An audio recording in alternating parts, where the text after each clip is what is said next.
नाज़रीन, कल जब इस वक्त वो मासूम लोग अपनी जिंदगी की भीख मांग रहे थे तो कोई उनको बचाने के लिए नहीं आया था।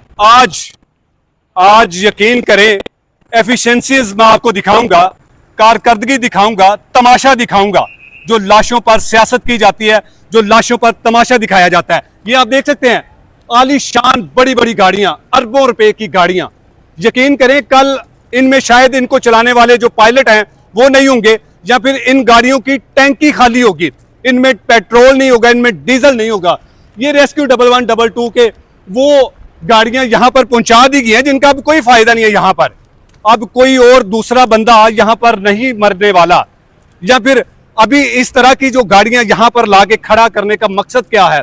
सिर्फ अब अपनी एफिशिएंसीज दिखानी है कि हम बहुत आला किस्म की कारकर्दगी कर रहे हैं। आपको तमाशा दिखाते हैं कि किस तरह से लाशों पर सियासत की जाती है, किस तरह से लाशों पर खड़े होकर तमाशा देखा जाता है। और इन तमाशा देखने वाले कोई और नहीं है, ये आपके और मेरे मुहाफिज हैं। ये आपके और मेरे टैक्स पर पलने वाले वो अदारे हैं और उन अदारों में बैठे वो अफसरान हैं जो इस तरह की बड़ी बड़ी गाड़ियों पर अय्याशियां करते हैं।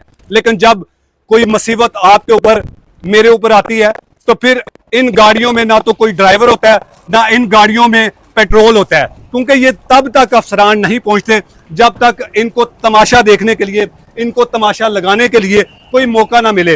18 अफराद जब जिंदगी की भीख मांगते रहे तो कोई इनको बचाने के लिए नहीं आया। आज आपको दिखाते हैं कितने बड़े बड़े अफसर आए हुए हैं और इनका यहाँ आने का मकसद क्या है?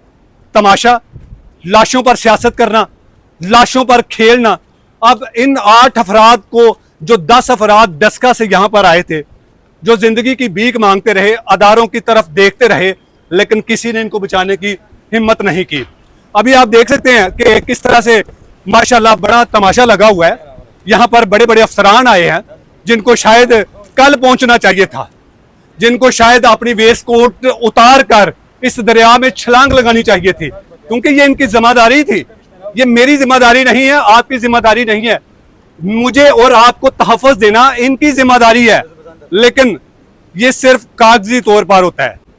ये तभी पहुंचते हैं जब लाशें किनारों पर पड़ी हों, मैयतें जब तदफीन के लिए तैयार हों, तो फिर ये लोग पहुंचते हैं। बात करते हैं कुछ इनसे और इनका क्या कहना है वो भी आपसे मुलाकात करवाते हैं कि अब ये इस तरह के जो लोग यहाँ पर पहुंच चुके हैं, इनका क्या मकसद है।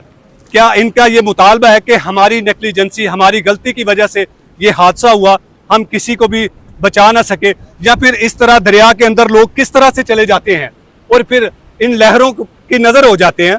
सवाल तो हम करेंगे क्योंकि जवाब आपको देना होगा।